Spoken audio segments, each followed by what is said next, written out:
Hello and welcome. Hope कि आप सभी अच्छे से होंगे। आज हम एक इम्पॉर्टेंट टॉपिक डिस्कस करने जा रहे हैं, that is ecological succession and its types. इसके पहले पार्ट में हम इकोलॉजिकल सक्सेशन इसकी डेफिनेशन पढ़ेंगे, उसके बाद टाइप्स ऑफ इकोलॉजिकल सक्सेशन भी डिस्कस करेंगे, और उसके बाद पार्ट 2 में हम प्रोसेस ऑफ इकोलॉजिकल सक्सेशन या stage of ecological succession discuss करेंगे, और लास्ट में हम significance of ecological succession means की इकोलॉजिकल सक्सेशन की क्या इंपॉर्टेंस है हमारे इकोसिस्टम में, वो भी हम लास्ट पे डिस्कस करेंगे। तो इंट्रोडक्शन में यहाँ पे आप एक इमेज देख सकते हैं। इस इमेज में एक एरिया है जहाँ पे कोई भी लाइफ फॉर्म एग्जिस्ट नहीं करती है। यहाँ पे कुछ सैंड ड्यून्स हैं, मीन्स कि यहाँ पे कोई भी लाइफ फॉर्म इस वक्त नहीं है। और यहाँ पे दूसरी इमेज में आप देख सकते हैं कि एक डेवास्टेटेड एरिया है जो कि वॉल्केनिक इरप्शन की वजह से यहाँ पे भी कोई life form as such exist नहीं करती है। और इस तीसरी इमेज में एक ऐसा एरिया है, एक ऐसा फॉरेस्ट लैंड है जहाँ पे फॉरेस्ट जो है फॉरेस्ट फायर की वजह से या किसी बायोटिक फैक्टर की वजह से या किसी इन्वायरमेंटल फैक्टर की वजह से यहाँ पे भी पूरा जो फॉरेस्ट एरिया है ये डेवास्टेट हो चुका है और यहाँ पे भी कोई लाइफ फॉर्म एग्जिस्ट नहीं करती है। बट इस वाली इमेज में हम देख सकते हैं कि यहाँ पे सॉइल भी इंटैक्ट है और यहाँ पे ह्यूमस भी हो सकता है, यहाँ पे ऑर्गेनिक न्यूट्रिएंट्स भी हो सकते हैं। मीन्स की लाइफ सपोर्टिंग जो फैसिलिटीज़ हैं या जो न्यूट्रिएंट्स हैं या ह्यूमस जो है यहाँ पे अवेलेबल है, और यहाँ पे ज़्यादा चांसेस हैं कि यहाँ पे लाइफ जो है ये एग्जिस्ट कर सकती है या नए ऑर्गेनिज्म जो हैं वो यहाँ पे सर्वाइव कर सकते हैं, उनकी सर्वाइवल के चांसेस ज़्यादा हैं।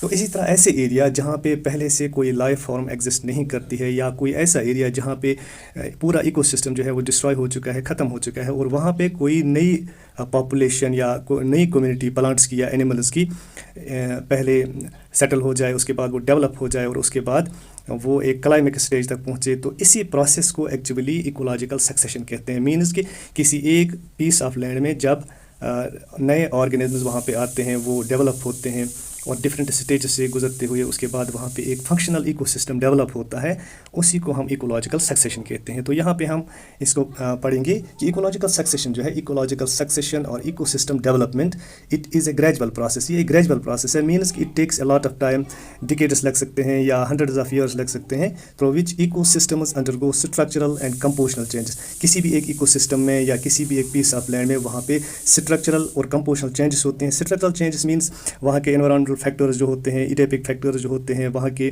सॉइल जो होती है उसमें चेंज हो सकती है। और कंपोजिशनल चेंजेस मीन्स कि वहाँ पे रहने वाले जो ऑर्गेनिज्म्स हैं, चाहे प्लांट्स हों, चाहे एनिमल्स हों या माइक्रो ऑर्गेनिज्म्स हों, विथ टाइम जो है उनकी कंपोजिशन चेंज होती है, सो दैट कि वहाँ पे एक स्टेबल कम्युनिटी जो है वो डेवलप हो सकते हैं।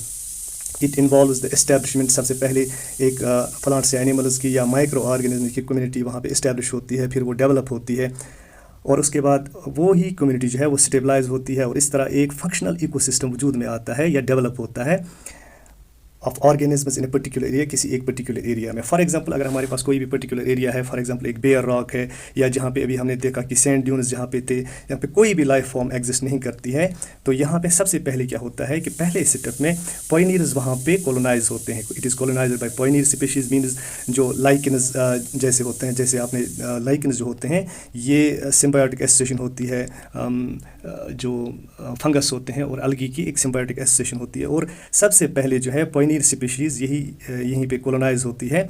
और एक्चुअली जो मॉसेस होते हैं इनकी ये प्रॉपर्टी होती है कि ये मॉइस्चर को रिटेन करते हैं, और एक ऐसे एरिया में जहाँ पे कोई लाइफ फॉर्म एग्जिस्ट नहीं करती है, जहाँ पे कोई ऑर्गेनिक मैटर नहीं है, वहाँ पे मॉसेस सबसे पहले डेवलप होते हैं या लाइकेन सबसे पहले डेवलप होते हैं, और उनके स्पोर्स या उनके प्रोपिक्यूल्स वहाँ पे कहीं से माइग्रेट करते हैं और वहाँ पे आहिस्ता आहिस्ता डेवलप होने शुरू हो जाते हैं। तो इसकी वजह से क्या होता है कि नेक्स्ट स्टेज में decomposition creates a layer of top soil, और वहाँ पे जो ये एरिया था या बेयर रॉक थी या सैंड ड्यून्स थे या डेवास्टेटेड कोई लैंड था, वहाँ पे सबसे पहले टॉप जो है सॉयल क्रिएट होती है, बिकॉज जो लाइकेन्स होते हैं ये कुछ केमिकल्स प्रोड्यूस करते हैं, और इसी तरह मॉसेस जो है ये मॉइस्चर को रिटेन करते हैं, और फिर वेदरिंग की वजह से यहाँ पे सॉइल की फॉर्मेशन होने लगती है, और उसके बाद वहाँ पे ग्रासेस जो है उनके लिए फिजिबल इन्वायरमेंट डेवलप होता है, क्योंकि यहाँ पे पहले से ही सॉइल अब मौजूद है। And displaces the pioneer species mean जो मॉसेस और लाइकेन्स होते हैं, these are replaced by grasses. Grasses जो है एक्चुअली ये हर्ब्स होते हैं या नॉन वुडी प्लांट्स होते हैं जिनका सॉफ्ट स्टेम होता है, जैसे हमारे यहाँ पे पार्सले होता है जिसको हम धनिया कहते हैं, या मिंट या बेसल, ऐसे जो प्लांट्स होते हैं वो डेवलप होते हैं, मीन्स कि ऐसे सॉफ्ट सिस्टम वाले प्लांट्स यहाँ पे डेवलप होने शुरू हो जाते हैं।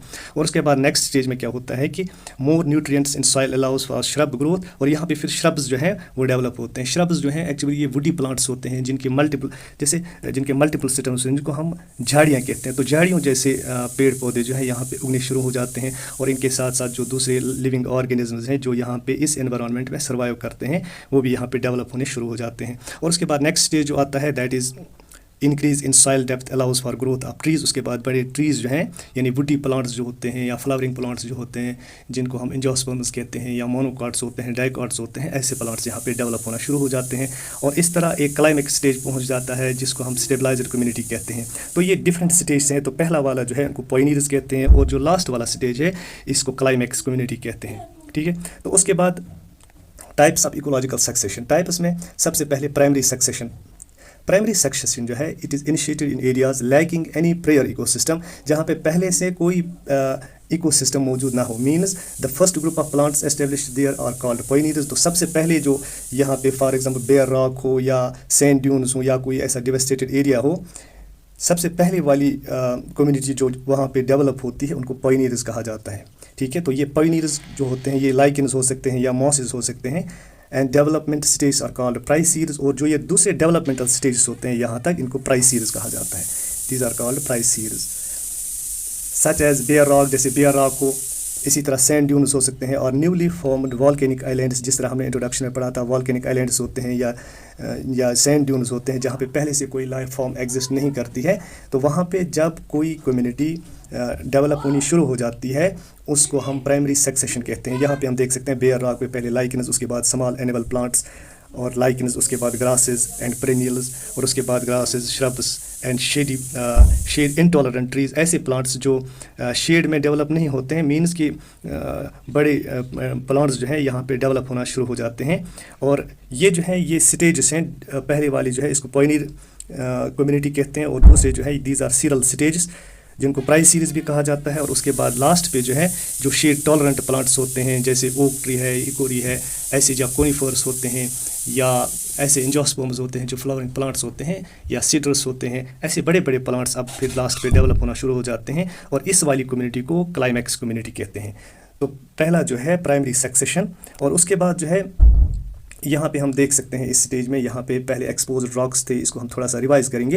और उसके बाद पायनियर प्लांट्स आते हैं, यानी लाइकेन्स और मॉसेस जो हैं यहाँ पे डेवलप होना शुरू हो जाते हैं, ग्रो करना शुरू करते हैं, बिकॉज इनके लिए यहाँ पे फिजिबल इन्वायरमेंट जो है वो प्रोड्यूस होता है। बिकॉज ऑफ जो ये लाइकेन्स होते हैं या मॉसेस होते हैं ये यहाँ पे मॉइस्चर को रिटेन करते हैं, और यहाँ पे फिर एटमॉस्फेरिक कंडीशंस और फेवरेबल कंडीशंस जो है प्लांट्स के लिए, या यहाँ पे जो सॉइल जो है सॉइल बनना शुरू हो जाती है। उसके बाद स्मॉल हर्ब्स और ग्रासेस जो है यहाँ पे इसी प्लेस पे जो है ना डेवलप होना शुरू हो जाते हैं। उसके बाद श्रब्स, और श्रब्स मीन्स जो मैंने पहले ही बताया था कि वुडी प्लांट्स होते हैं जिनके मल्टीपल ब्रांचेस होती हैं या जिनको हम झाड़ियाँ कहते हैं, ऐसे प्लांट्स जो हैं वो डेवलप होना शुरू हो जाते हैं। और उसके बाद नेक्स्ट स्टेज में यंग फॉरेस्ट जो हैं वो डेवलप हो जाते हैं। मीन्स कि ऐसे प्लांट्स जो हैं जो एक्चुअली शेड इंटॉलरेंट होते हैं बट यहाँ पे वो डेवलप होना शुरू हो जाते हैं। और उसके बाद नेक्स्ट स्टेज में हम क्लाइमैक्स फॉरेस्ट या मैच्योर फॉरेस्ट जो है वो बनता है, या जिसको हम क्लाइमैक्स कम्युनिटी कहते हैं। और इस तरह जो है ये यहाँ पे एक प्लांट्स की और एनिमल्स की और डिफरेंट स्पीशीज़ की कम्युनिटी जो है यहाँ पे डेवलप होती है। एक ऐसे एरिया में जो पहले से वहाँ पे एक बेयर एरिया था, वहाँ पे एक एरिया ऐसा था which was without life forms. और उसके बाद secondary succession, it occurs in areas where pre existing ecosystem has been disturbed, जहाँ पे पहले से कोई इकोसिस्टम था और फिर किसी नेचुरल क्लाइमेटी की वजह से या किसी बायोलॉजिकल फैक्टर की वजह से डिस्टर्ब हुई और altered, but soil remains intact. जिस तरह हमने पहले इंट्रोडक्शन में पढ़ा था, वहाँ पे एक फॉरेस्ट था और फॉरेस्ट लैंड जो है that was devastated by some forest fire और सम बायोलॉजिकल फैक्टर और नेचुरल कैलेमिटी, और वहाँ पे पहले से जो है सॉइल मौजूद होती है, हमस मौजूद होता है, वहाँ पे ऑर्गेनिक न्यूट्रिएंट्स भी हो सकते हैं। These series of developmental stage are called sub series. और यहाँ पे आपको एक बात याद रखनी है कि जहाँ पे पहले से कोई कम्युनिटी एग्जिस्ट करती थी, फिर किसी नेचुरल कैलेमिटी की वजह से डिवेस्टेट हुई, वहाँ पे उस डिवेस्टेशन की वजह से पूरा एरिया जो है पूरा जो इकोसिस्टम है वो तबाह हुआ, लेकिन वहाँ पे सॉइल इंटैक्ट थी, वहाँ पे न्यूट्रिएंट्स की मौजूदगी थी, वहाँ पे हमस था, वहाँ पे फिजिबल थोड़ा सा एनवायरनमेंट था लिविंग ऑर्गेनिजम्स की सर्वाइवल के लिए। So the series of developmental stage are called sub series. तो ऐसे एरिया में जब नई एक कम्युनिटी वजूद में आती है या डेवलप होना शुरू हो जाती है तो उसको हम सेकेंडरी सक्सेशन कहते हैं। मीन्स कि सेकेंडरी सक्सेशन एक ऐसा सक्सेशन है जो किसी ऐसे एरिया में हो जाए जहाँ पे पहले से लैंड भी इंटैक्ट है, सॉइल भी इंटैक्ट है, ऑर्गेनिक न्यूट्रिएंट्स भी वहाँ पे हमस भी हैं और फीजिबल एनवायरनमेंट भी है, उसको हम सेकेंडरी सक्सेशन कहते हैं। और जो ये डेवलपमेंटल स्टेजेस हैं यहाँ तक, इनको सब सीरीज कहा जाता है। The substratum contains already formed soil, humus and many content seeds. यहाँ पे प्रोपिक्यूल्स हो सकते हैं, कुछ सीड्स हो सकते हैं, सिपोर्स हो सकते हैं। For example succession in a devastated जो succession in an area devastated by some natural और एंथ्रोपोजेनिक काजेज, जो ह्यूमन एक्टिविटीज़ होती है उनकी वजह से कोई लैंड या कोई इकोसिस्टम जो डिस्ट्रॉय हो जाता है, या किसी नेचुरल कैलेमिटी की वजह से, नेचुरल डेवस्टेशन की वजह से कहीं पे जब कोई एरिया जो है वो डेवस्टेट हो जाता है, खराब तबाह हो जाता है, वहाँ पे लाइफ फॉर्म्स जो है वो पेरिश हो जाती हैं, ख़त्म हो जाती हैं। उस एरिया में जब कोई नई कम्युनिटी डेवलप होती है उसको सेकेंडरी सक्सेशन कहा जाता है। और यहाँ पे भी पहला जो है उनको पायनियर स्पीशीज़ कहा जाता है, जो सबसे पहले यहाँ पे डेवलप होना शुरू हो जाते हैं, जैसे मॉसेस होते हैं, लाइकेन्स होते हैं, या फिर कोई माइक्रो ऑर्गेनिज्म जैसे ज़ूप्लैंक्टॉन्स हों या फाइटोप्लैंक्टॉन्स हों, कोई भी जो यहाँ पे पहले डेवलप होते हैं उनको पायनियर स्पीशीज़ कहा जाता है। और ये इंटरमीडिएट स्पीशीज़ होती हैं जो बीच के जो स्टेज हैं। और फिर लास्ट वाला स्टेज जहाँ पे एक मैच्योर कम्युनिटी डेवलप होती है प्लांट्स की या एनिमल्स की, जो वहाँ पे एक स्टेबल कम्युनिटी बनाते हैं, उसको क्लाइमैक्स स्टेज या क्लाइमैक्स कम्युनिटी कहते हैं। और उसके बाद और एक टाइप है, that is autotrophic succession. Autotrophic जो है, इट मीन्स ऐसे ऑटोट्रॉप्स को हमें मालूम है कि ऐसे ऑर्गेनिजम्स जो, या ऐसे प्लांट्स, ग्रीन प्लांट्स जो अपनी ग़िज़ा खुद तैयार करते हैं, या जो जिनको हम प्रोड्यूसर्स कहते हैं, जो ऑटोट्रॉप्स होते हैं, अगर वो कम्युनिटी कहीं पे सबसे पहले कॉलोनाइज होती है तो उसको ऑटोट्रॉपिक सक्सेशन कहते हैं। तो succession characterised by early and continued dominance of autotrophic organisms like green plants, जहाँ पे सबसे पहले कीमो ऑटोट्रॉप्स या फोटो ऑटोट्रॉपिक प्लांट्स जो हैं वो डेवलप होना शुरू हो जाते हैं, ग्रो होना शुरू हो जाते हैं, तो that is known as autotrophic succession.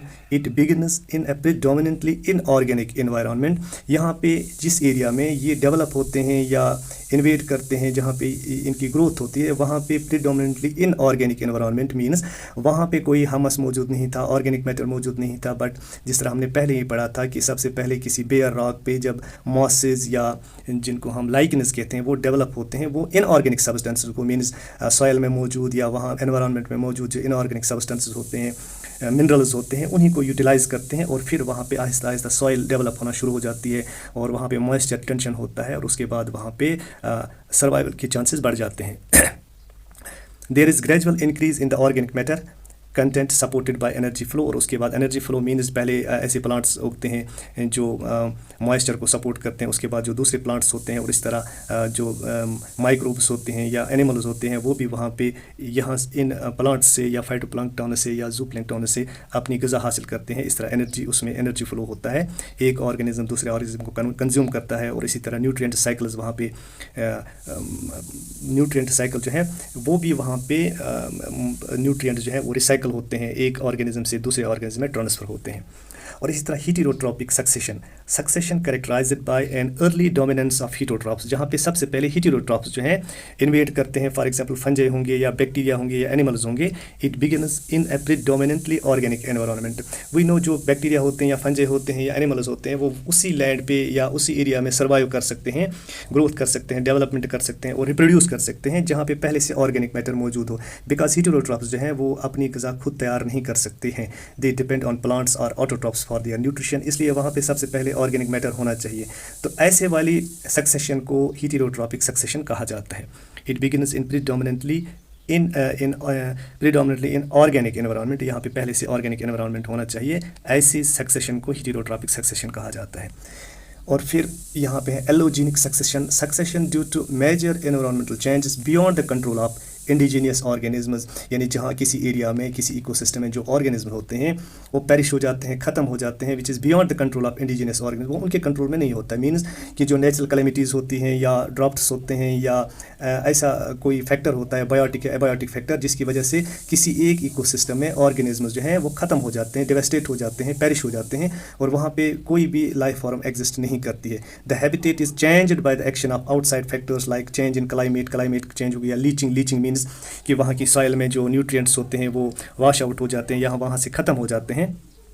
इस तरह इंक्रीज़ इन साल्ट कंसनट्रेशन, या उस एरिया में साल्ट कंसनट्रेशन इतनी बढ़ जाए या कम हो जाए कि वहाँ पे लिविंग ऑर्गेनिज्म सर्वाइव नहीं कर सकते हैं। और अदर क्लाइमेटिक कंडीशंस, या कोई भी क्लाइमेटिक कंडीशन भी मतलब जो है इस एरिया में लिविंग ऑर्गेनिज्म्स की सर्वाइवल को लिमिट करता है, और वहाँ पे लिविंग ऑर्गेनिज्म जो होते हैं, चाहे प्लांट्स हो या एनिमल्स हो, वो वहाँ पे एलिमिनेट हो जाते हैं, ख़त्म हो जाते हैं। वो एरिया जो है उस वाली सक्सेशन को फिर नए ऑर्गेनिज्म्स वहाँ पे एनवायरनमेंट क्रिएट करते हैं, और इस वाली सक्सेशन को एलोजेनिक सक्सेशन कहते हैं। मीन्स कि ऐसा सक्सेशन जो beyond the control of indigenous organisms हो, वो ऑर्गेनिज्म्स खुद इस एरिया को डिवेस्टेट या ख़राब नहीं करते हैं, या उनकी वजह से वहाँ पे कोई चेंज नहीं आती है, बट नेचुरल क्लाइमेटीज़ की वजह से या लीचिंग की वजह से या सॉइल या एडेपिक फैक्टर्स की वजह से वहाँ पे डिवेस्टेशन हो जाती है, और ऐसे सक्सेशन को एलोजेनिक सक्सेशन कहा जाता है।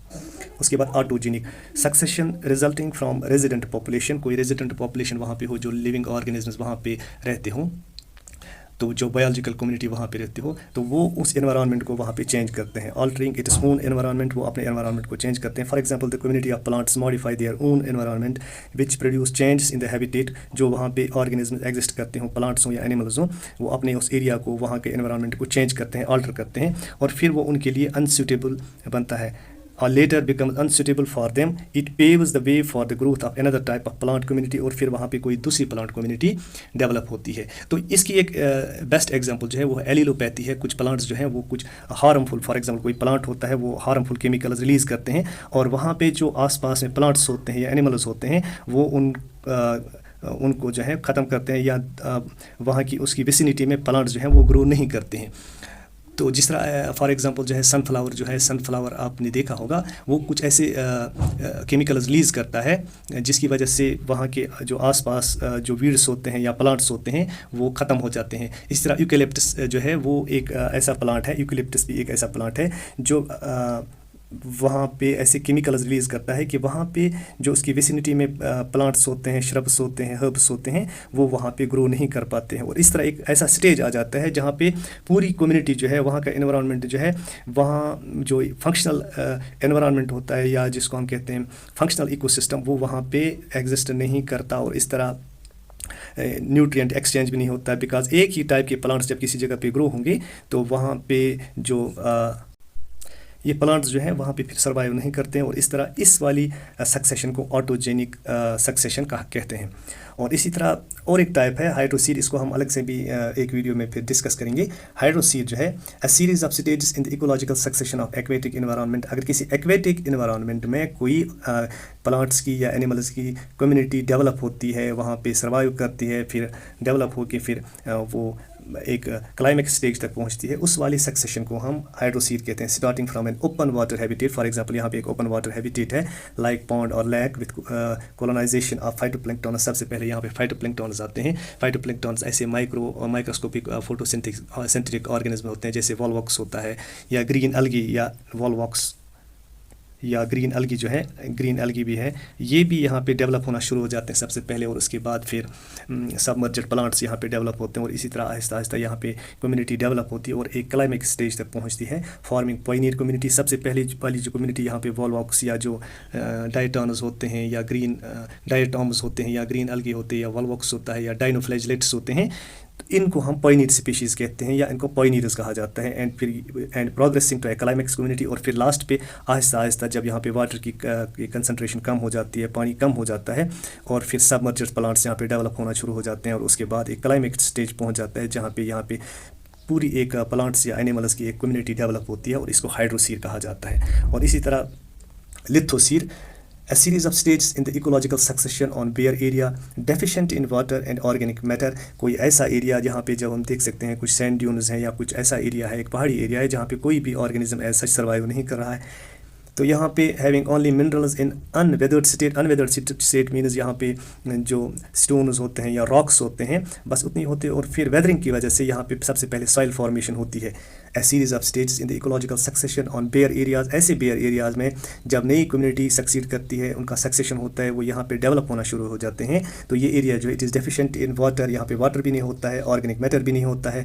हैविंग ओनली मिनरल्स, यहाँ पे सिर्फ रॉक्स और मिनरल्स होते हैं। इन अनवेदर्ड स्टेट मीन्स वो अनवेदर्ड स्टेट में होते हैं, और फिर इनकी वेदरिंग होती है। सबसे पहले मॉसेस आते हैं या लाइकेन्स आते हैं, वो फिर यहाँ पे क्लाइमेटिक फैक्टर्स की वजह से, हीट की वजह से, रेन की वजह से वेदरिंग हो जाती है रॉक्स की, और फिर यहाँ पे सॉइल की फॉर्मेशन होती है, leading to the establishment of a stable climax community. फिर आहिस्ता आहिस्ता within due course of time it means it may take hundreds of years to develop a climax community, और यहाँ पे फिर एक क्लाइमेक्स कम्युनिटी डेवलप होती है। लाइकेन्स आर द पायनियर्स, और यहाँ पे जैसे मैंने पहले ही बताया सबसे पहली कम्युनिटी जो यहाँ पे होती है वो लाइकेन्स होती है, उनको पायनियर्स कहा जाता है, टू कॉलोनाइज दिस एरिया, जो इस एरिया को कॉलोनाइज करते हैं।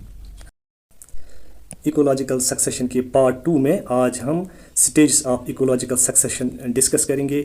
इसमें सबसे पहला स्टेज जो है दैट इज़ न्यूडेशन, उसके बाद इन्वेजन, उसके बाद कंपटीशन एंड कोएक्शन, उसके बाद रिएक्शन, उसके बाद स्टेबलाइजेशन ऑफ क्लाइमेक्स कम्युनिटी या क्लाइमेक्स कम्युनिटी की डेवलपमेंट जो है वो हम इसमें डिस्कस करेंगे। तो सबसे पहले जो है सबसे पहला स्टेप जो इकोलॉजिकल सक्सेशन में है that is nudation, that is the development of a bare area. सबसे पहले एक बेयर एरिया, ऐसा area which is without life forms, वो वहाँ पे डेवलप होता है विदाउट एनी लाइफ फॉर्म, जिसमें कोई लाइफ फॉर्म एग्जिस्ट नहीं करती है। और इसके जो काजेज़ होते हैं देट आर टोपोग्राफिक, कुछ काजेज़ होते हैं जैसे सॉइल इरोजन की वजह से या लैंडस्लाइड की वजह से, या कुछ क्लाइमेटिक फैक्टर्स ऐसे होते हैं, हारिश कंडीशंस ऐसी होती हैं जैसे ग्लेशियर्स वगैरह या ड्राई पीरियड्स या ड्राफ्ट की वजह से वहाँ पे जो एग्जिस्टिंग कम्युनिटी होती है या इकोसिस्टम होता है उसकी डिस्ट्रक्शन होती है और लिविंग ऑर्गेनिज्म वहाँ पे एलिमिनेट होते हैं। इसी तरह बायोटिक फैक्टर्स जैसे डिजीज़ वगैरह से भी कोई एरिया जो है वो डिवेस्टेट हो सकता है, वहाँ पे लिविंग ऑर्गेनिज्म्स या इकोसिस्टम डिस्ट्रॉय हो सकता है। इसी तरह एंथ्रोपोजेनिक एक्टिविटीज़ जो ह्यूमन एक्टिविटीज़ होती हैं, for example deforestation due to industrialization की वजह से जो फॉरेस्ट होते हैं या इकोसिस्टम्स होते हैं उनकी डिस्ट्रक्शन होती है। इसी तरह एग्रीकल्चरल पर्पज़ के लिए हम लैंड को वहाँ पे जो फॉरेस्ट्स होते हैं उनको क्लियर करते हैं, या इसी तरह वॉल्केनिक इरप्शन की वजह से या अदर क्लाइमेटिक फैक्टर्स की वजह से जब कोई एरिया डिवास्टेट हो जाए, वहाँ पे इकोसिस्टम की डिस्ट्रक्शन हो जाए और वहाँ पे एक bare area without life forms जो है वो डेवलप हो जाए, इस प्रोसेस को न्यूडेशन कहते हैं। और उसके बाद इन्वेजन आता है। इन्वेजन में successful establishment of a species in a bare area, ऐसे बेयर एरिया में जहाँ पे पहले कोई लाइफ फॉर्म एग्जिस्ट नहीं करती है वहाँ पे एक सक्सेसफुली स्पीशीज़ जो हैं वो इस्टेब्लिश हो जाते हैं। तो उसके लिए सबसे पहले माइग्रेशन या डिस्पर्सल होता है, यानी जो सीड्स होते हैं या प्रोपिग्यूल्स होते हैं या एग्स होते हैं या स्पोर्स होते हैं रीच द बेयर एरिया, वो इस बेयर एरिया में पहुँच जाते हैं ड्यू टू विंड या विंड की वजह से या वाटर या एनिमल्स की वजह से, मीन्स जो बर्ड्स वगैरह होते हैं या ह्यूमन बींग्स जो हैं वो भी इन किसी भी एक्टिविटी से वहाँ पे सीड्स या प्रोपिक्यूल्स या स्पोर्स या एग्स वहाँ पे पहुँचा सकते हैं या उनकी वजह से सीड्स वगैरह वहाँ पे माइग्रेट होते हैं। और सबसे पहला जो वहाँ पे होता है एस्टैब्लिशमेंट मीन्स जिसको हम एसएसएस कहते हैं, successful adaptation to local conditions. वहाँ की जो लोकल कंडीशंस होती हैं इंक्लूडिंग क्लाइमेटिक, वहाँ की जो क्लाइमेटिक फैक्टर्स क्लाइमेटिक कंडीशंस होती हैं, इडेबिक फैक्टर्स पर्टेनिंग टू सॉइल, वहाँ की जो सॉइल की कंडीशन है उसमें कितने न्यूट्रिएंट्स हैं,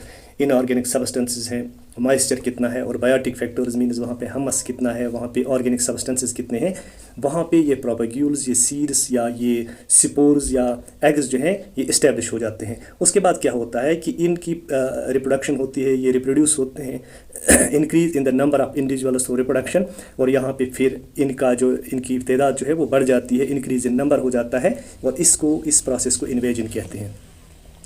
और उसके बाद क्या होता है, इन्वेजन के बाद जब जो ऑर्गेनिज्म होते हैं, जो तीसरा स्टेप है that is competition and coaction, struggle for existence between individuals in an area. वहाँ पे रहने वाले जितने भी इंडिविजुअल्स होते हैं, ऑर्गेनिज्म्स होते हैं, वेदर प्लांट्स और एनिमल्स, वहाँ पे क्या होता है, weaker individuals are eliminated, stronger ones are retained. जो स्ट्रॉन्गर इंडिविजुअल्स होते हैं, प्लांट्स होते हैं या एनिमल्स होते हैं, वो सर्वाइव करते हैं, और जो वीकर वाले होते हैं दे गेट एलिमिनेटेड। उसकी बुनियादी वजह कंपटीशन होता है। एक कंपटीशन जिसको हम कहते हैं inter specific competition, that is competition between different species for food, for shelter, for space. और दूसरा होता है इंट्रा स्पेसिफिक, जो ऐसा competition with in the same species means the individuals of same species जब शेल्टर के लिए, फूड के लिए, लाइट के लिए या न्यूट्रिएंट्स के लिए स्ट्रगल करते हैं, तो उसको इंटर स्पेसिफिक बोलते हैं। फॉर एग्जांपल जैसे यहाँ पे जो इंटर स्पेसिफिक कंपटीशन है, इंटर स्पेसिफिक जो है जो डिफरेंट स्पीशीज़ में कंपटीशन होता है। फॉर एग्जांपल जो ट्रीज़ होते हैं different types of, they compete for sunlight के लिए वो कम्पीट करते हैं, और जो टॉलरेंट होते हैं वो वहाँ पे सर्वाइव करते हैं, और जो इनटॉलरेंट होते हैं वो एलिमिनेट हो जाते हैं। इसी तरह जो बर्ड्स होते हैं और स्कैर्स होते हैं स्क्वैरल्स और बर्ड्स जो हैं they belong to different species, वो compete करते हैं स्पेस के लिए, बिकॉज जो स्क्वैरल्स होते हैं वो भी प्लांट्स पे ही रहते हैं, प्लांट पे ही डिपेंड करते हैं for their food and shelter, और इस तरह बर्ड्स जो हैं उनमें भी कंपटीशन होता है। इस तरह वहाँ पे जो वीकर सेक्शन होता है वो वहाँ से एलिमिनेट होता है, और स्ट्रॉन्गर सेक्शन या स्ट्रॉन्गर इंडिविजुअल्स जो हैं वो वहाँ पे सर्वाइव करते हैं। इसी तरह हर्बीवोर्स में जैसे डियर या रैबिट जो हैं, ये दोनों जो हैं ये हर्बीवोर्स हैं, उनमें भी कंपटीशन होता है, और इस टाइप ऑफ कंपटीशन को इंटर स्पेसिफिक कंपटीशन कहते हैं। और इसी तरह जो इंट्रा स्पेसिफिक कंपटीशन होता है, intra specific competition means competition between the organisms of the same species, या जो एक ही स्पीशीज से बिलोंग करते हैं ऑर्गेनिजम्स, उनमें भी जो स्ट्रॉन्गर एनिमल्स होते हैं या प्लांट्स होते हैं या इंडिविजुअल्स होते हैं वो सर्वाइव करते हैं। यहाँ पे भी स्ट्रगल होती है for food, for nutrients, for light, for water. For example जो वुल्व्स होते हैं या पैक ऑफ वुल्व्स मीन्स जो वुल्व्स का झुंड होता है वो भी रिसोर्स के लिए compete करता है, because they depend on other animals for their food. Flesh eating होते हैं या मीट ईटिंग एनिमल्स होते हैं, तो वहाँ पे जो स्ट्रॉन्गर वुल्व्स होते हैं वो सर्वाइव करते हैं, और जो वीकर होते हैं वो एलिमिनेट हो जाते हैं। इसी तरह जो स्कूल ऑफ फिश मीन्स जो मछलियों का झुंड होता है उसको स्कूल ऑफ फिश कहते हैं फॉर फूड रिसोर्सेज। या जो ट्रीज़ होते हैं उनमें भी फूड के लिए, लाइट के लिए और न्यूट्रिएंट्स के लिए स्ट्रगल होती है, कंपटीशन होता है, और फिर वहाँ पे वीकर सेक्शन जो है वो एलिमिनेट होते हैं। और इस तरह जो स्टेबल कम्युनिटी होती है, जो स्ट्रॉन्गर कम्युनिटी होती है, जो स्ट्रॉन्गर सेक्शन होता है इंडिविजुअल्स का, वो वहाँ पे सर्वाइव करता है। इसको कहते हैं कंपटीशन एंड कोएक्शन। और उसके बाद जो है उसके बाद रिएक्शन होती है। Reaction means modification of the environment by living organisms. जो वहाँ पे लिविंग ऑर्गेनिजम्स अब सर्वाइव करते हैं, चाहे प्लांट्स हों या एनिमल्स हों, वो अपने इस एनवायरनमेंट को, अपने इस माहौल को क्या करते हैं, वो मॉडिफाई करते हैं। Plants changing soil structure, plants की वजह से जो होता है सॉइल का स्ट्रक्चर चेंज होता है, वहाँ पे जो हमस होता है, न्यूट्रिएंट्स होते हैं, उनकी कंपोजिशन चेंज होती है by adding humus. Organisms influencing soil, bacteria वगैरह जो हैं वो सॉइल को इन्फ्लुएंस करते हैं। इसी तरह वाटर और लाइट कंडीशंस एंड टेम्परेचर, इसको ये मॉडिफाई करते हैं फॉर देयर सर्वाइवल। और वहाँ पे ये मीन्स की फेवरेबल कंडीशन जो होते हैं सर्वाइवल के लिए वो डेवलप होना शुरू हो जाते हैं, because of the existence of these animals और प्लांट्स जो वहाँ पे इस्टेब्लिश हुए हैं। It is a significant stage influencing the progression of succession। जो सक्सेशन की प्रोग्रेशन है, यानी सक्सेशन जो है, प्रोसेस ऑफ सक्सेशन, इसमें एक इम्पॉर्टेंट और सिग्निफिकेंट स्टेज है कि जो एनिमल्स या प्लांट्स होते हैं या जो एग्जिस्टिंग कम्युनिटी अब वहाँ पे होती है वो अपने एनवायरनमेंट को मॉडिफाई करती है for their survival.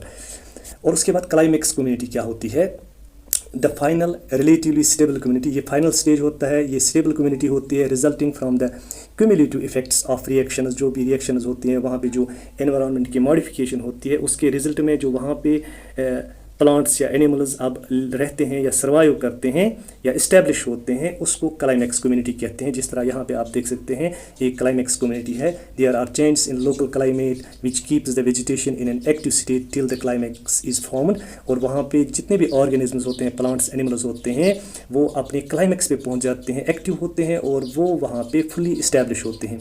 Although ecosystems are dynamic, जैसा कि हम जानते हैं कि जो इकोसिस्टम्स होते हैं ये डायनेमिक होते हैं, चेंजिंग होते हैं। The climax community is relatively stable at maturity. ये एक्चुअली जो क्लाइमेक्स कम्युनिटी होती है ये इसका उरूज होता है, मीन्स क्लाइमेक्स होता है, यानी ये पूरी तरह वहाँ पे इस्टेब्लिश होती है। वहाँ का जो एनवायरनमेंट होता है वो इनके लिए फेवरेबल होता है और इनकी रिप्रोडक्शन होती है, ये अपनी नस्ल को आगे बढ़ा सकते हैं, और प्लांट्स भी जो हैं वो अच्छी तरह वहाँ पे प्रोपेगेट कर सकते हैं। और ये जो है ये क्लाइमेक्स कम्युनिटी होती है इकोलॉजिकल सक्सेशन में, मीन्स की एक बैलेंस्ड और फंक्शनल इकोसिस्टम वजूद में आता है। और बैलेंस्ड और फंक्शनल इकोसिस्टम जब कहीं पे इस्टेब्लिश होता है उसी को हम क्लाइमेक्स कम्युनिटी कहते हैं। और उसके बाद जो है अब हम सिग्निफिकेंस ऑफ इकोलॉजिकल सक्सेशन पढ़ेंगे। सबसे पहले biodiversity enhancement. Biodiversity means variety of organisms जो है वहाँ पे सर्वाइव करना शुरू करते हैं या वहाँ पे वो इस्टेब्लिश होते हैं, वहाँ पे इकोसिस्टम में वो उसका पार्ट बनते हैं। Ecological succession promotes biodiversity by creating diverse habitats over time. वहाँ पे टाइम के साथ साथ ड्यूरिंग कोर्स ऑफ टाइम जब यहाँ पे लिविंग ऑर्गेनिज्म इस्टेब्लिश होते हैं वो they promote biodiversity means variety of living organism, plants, animals, micro organism. Because micro organisms या प्लांट्स जो होते हैं या हर्ब्स जो होते हैं, श्रब्स जो होते हैं, वो एक फंक्शनल कम्युनिटी के लिए, एक फंक्शनल इकोसिस्टम के लिए इंपॉर्टेंट होते हैं। Ecosystem stability as communities mature, जैसे क्लाइमेक्स कम्युनिटी पहुँचती है they become more resistant to disturbances. और फिर वहाँ पे अगर क्लाइमेटिक कंडीशंस चेंज भी होती हैं या एंथ्रोपोजेनिक चेंजेस होती हैं या जो नेचुरल डिज़ास्टर्स होते हैं वो उनको रेजिस्ट करते हैं, वहाँ पे वो सर्वाइव कर पाते हैं। Helping ecosystems recover from events like wild Fyers, अगर वाइल्ड फायर होगा, फ्लड होंगे या ह्यूमन एक्टिविटीज़ होंगे, उनकी वजह से पूरी कम्युनिटी जो है वो ख़त्म नहीं होती। मीन्स जो वहाँ पे इकोसिस्टम इस्टेब्लिश होता है उसमें कोई ज़्यादा फ़र्क नहीं पड़ता है। And thus give stability to the ecosystem, और इस तरह एक स्टेबल या फंक्शनल इकोसिस्टम वहाँ पे डेवलप होता है। इसी तरह वहाँ पे nutrient cycling, succession of succession facilitates nutrient cycling with an ecosystem. वहाँ पे न्यूट्रिएंट साइकिलिंग होती है, means plants, animals, micro organisms जितने भी वहाँ पे सर्वाइव करते हैं वो एक दूसरे पे डिपेंड करते हैं फूड के लिए। और इसी तरह जो न्यूट्रिएंट साइकिल्स होते हैं जैसे nitrogen cycle, sulphur cycle, carbon cycle, या न्यूट्रिएंट्स जो है डिकम्पोजर्स और फिर उसके बाद फिर प्रोड्यूसर्स, कंज्यूमर्स वहाँ पे न्यूट्रिएंट्स को साइक्लिक फॉर्म में रोटेट करते हैं उस इकोसिस्टम में। और इस तरह ये इकोसिस्टम एक फंक्शनल और वेल सेटल्ड और एस्टेब्लिश्ड इकोसिस्टम डेवलप होता है। As pioneer species pave the way for more complex, सबसे पहली स्पीशीज जिसको हम पायनियर कहते हैं, they pave way for more complex, उसके बाद कम्प्लेक्स कम्युनिटी वहाँ पे डेवलप होती है। The cycling of nutrients improves ensuring the efficient use and recycling of essential elements for plant and animal life. जो प्लांट्स के लिए, एनिमल्स के लिए एसेंशियल एलिमेंट्स होते हैं वो रिसाइकल होते हैं, रीयूज़ होते हैं, और इस तरह the cycling of nutrients improves, और वो इंश्योर करती है वहाँ पे जितने भी लिविंग ऑर्गेनिजम्स हैं उनकी सर्वाइवल को वो सर्वाइवल के लिए वो इम्पॉर्टेंट होते हैं और उनकी सर्वाइवल में वो हेल्प करते हैं। और इस तरह जो है ये हमने कंप्लीट किया। और मैं आपको बताता चलूँ कि अगर आप इससे रिलेटेड नोट्स डाउनलोड करना चाहते हैं या पढ़ना चाहते हैं तो मैंने इसके साथ एक लिंक भी दिया है, आप उसको डाउनलोड कर सकते हैं और वहाँ पे आपको एक एप्लीकेशन मिलेगी, वहाँ पे सभी नोट्स जो हैं वो आप डाउनलोड कर सकते हैं। होप कि आपको अच्छी तरह समझ आ गया होगा। Thank you and stay blessed.